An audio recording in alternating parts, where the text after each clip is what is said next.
The fallout continues from this standoff between a native tribal elder and high school students. The video making national headlines shows a group of high school students from Kentucky standing face to face with a Native American veteran. Now, some claim those teens were mocking Native Americans. There was a strong backlash against the students on social media, but those students say they were the victims. They also say they've received numerous death threats and have been bullied online over the past few days. Joining us here to discuss this is Todd Smith, owner of Regal Media, and Justin Laurie, former Republican congressional candidate and investment banker. This has been a mess. Yes, this has been a mess. This shows you how the entire public can be misled. Right now, it's my understanding that Twitter has suspended an account where it may have began at least framing the story, framing the narrative. Your thoughts on this, Justin? Well, there's a rush out there, a rush to be first, but first doesn't really mean accurate or correct. And we've seen this in the media, this long slip for years. I would say the first big case was Dan Rather, 2004, when he said, well, the facts are true, but the truth isn't, whatever the heck he said.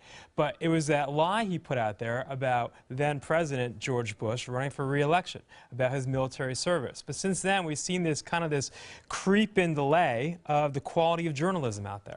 And is that because, Todd, that we as journalists are trying to keep up with social media? I think it is. I think social media has changed everything that we do. Everybody wants to be woke. Everybody wants to be the first to break a story. But sometimes that leads to more problems than there already is. And now we have a video, and if you would think about it, you would think a video would be accurate, but It's been edited, certain things have been left out. But I think that we still have a problem in society. The situation might not have been racial, but I think all sides were wrong. The kids were, I think, disrespectful to the elder, Mr. Nathan Phillips, and I just think a lot of people just need to tone it down a little bit. We're all to blame a little bit in this situation, black, white, Native American, Asian. We just need to tone it down a little bit, get to know each other, hear each other out, and not be so quick to put out racist rhetoric and just discriminatory rhetoric like that. But now the young kids who were involved in this, they're facing death threats, being taunted on social media. You can't repair that kind of damage. I think we could look at it this differently. What if it's your kids or my kids or any of our kids, and they're in high school and they go to D.C. to a rally, and then they're there minding their own business, and then there's a group of adults just a few yards away from you, and they're calling your kids, my kids, they're calling them racist things, bigoted things, white cracker, anti-gay, this, that, and this. So instead of the kids screaming back, they decided, hey, let's keep up our spirits, let's sing a school fight song.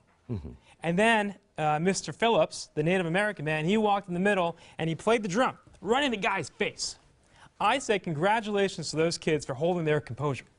I say congratulations to those kids for not screaming back, not running away, just stood there and they smiled. They have every right to that space, just like a New Orleans Saints wide receiver running for a ball. Well, let me check in with this, because they have every right to that space, but they're still kids. And that's the problem I have. I was just raised a little bit differently. Even if an elder is in the wrong, I'm going to respect that elder. If that elder is walking on the side of the street, I'm going to let them go and give them space, because it doesn't matter if I'm right or wrong. Those are my elders and I need to respect them. Nathan Phillips is old enough to be that little boy's grandfather. So he needs to show some respect, even if he is in the right, even if Nathan Phillips was in the wrong.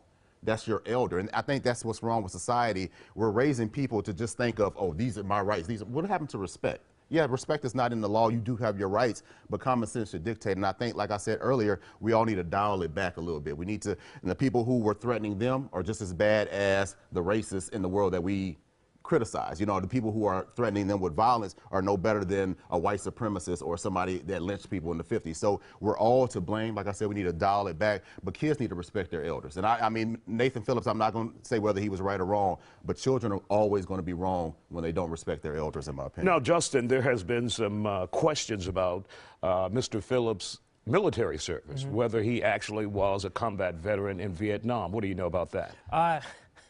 I don't want to touch this with a 10-foot pole. I have no idea if he did or he did not. I hope, to goodness sakes, he does not have stolen valor. That's a really despicable thing to do. And I don't know what he did, if he has it or not. I can't comment on that. I don't think I think it's been said that he didn't really serve in Vietnam, because when we pulled out of Vietnam in 1973, he was only 18 years old. And he said that, well, he served in 71, he was too young. So, like you said, I would hate that somebody uses that to make themselves look good and stuff like that, but it still doesn't excuse anybody in this situation. Everybody was wrong. Everybody needs to dial it back, but he won't be the first person to lie on something like that as well. You know what I mean? People will lie. Hopefully he's the last person to lie about that. And remember, show some respect. Thank you, guys.